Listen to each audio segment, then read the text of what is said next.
What's up, everybody? Corey Van Castlecook here of the Movie Chumps, and I just got done watching Hulu's animated Predator Killer of Killers, directed by Dan Trachtenberg and Joshua Wishsong. Dan Trachtenberg, of course, directed 2022's Prey, which I was just sort of the 4K on that, and he's also coming up with Predator Badlands coming up this November.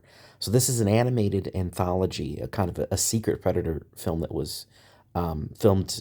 Nobody really knew about what it was. We just kind of got word of it a couple months ago and got a trailer for it. The animation is done by a studio company called the Third Floor. It looks very much like Arcane.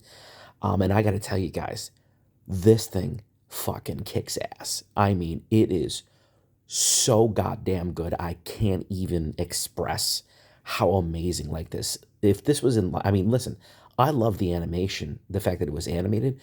This thing in live action would have been stellar. And honestly, I'm having a real debate as to whether this is the number two film in the Predator franchise.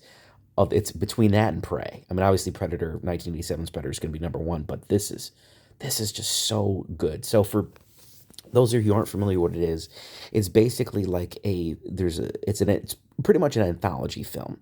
So there's three separate storylines that go on. The first one involving basically is I believe it's in ninth century Scandinavia with the Vikings, and basically is kind of a revenge thing that goes on by one of the characters there who's trying to avenge her father that was killed, and a predator attacks, and after some stuff that happens there, and there's a situation that, and then from there that story dovetails into feudal Japan in 1620, I believe, with two brothers who basically were fighting over their father's shogunate, I guess. And this is the story starts out with one trying to get kind of vengeance on his brother, and then a predator comes into play there, and they kind of have to team up against him, and that leads into the third one, which is set in 1941-42, with a young Hispanic man who gets drafted into World War II. He starts to fight.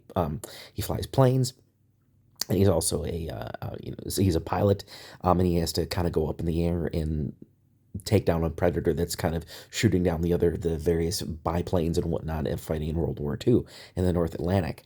And what's really interesting is that all three end up connecting in a fourth story that I was not expecting at all.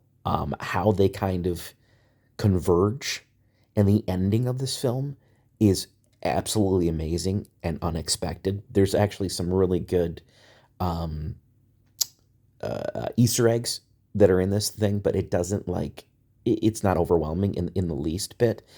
Kind of ends a little bit slightly on an ambiguous ending, but kind of also an awesome ending as well.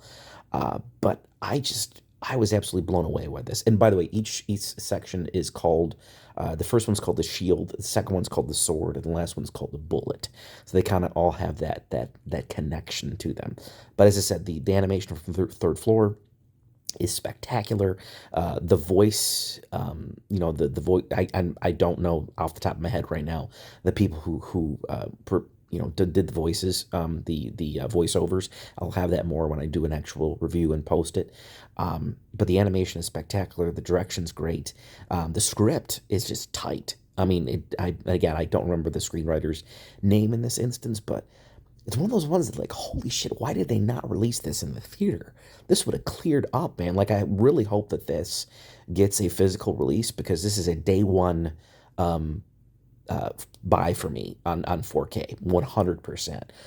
If I have to give it a score, it's probably a strong 9 out of 10 for me. Next to Sinners, this is probably the best movie I've seen so far this year with our summer movie season coming up. So I cannot highly recommend this one enough. It's not in theaters, it's only on streaming. So if you have Hulu, that's where you want to watch it at.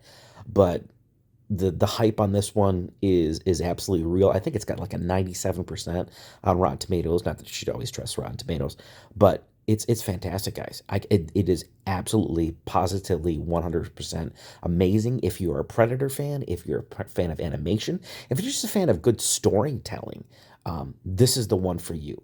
You can't recommend it enough. Strong 9 out of 10 on 9 out of 10 on me.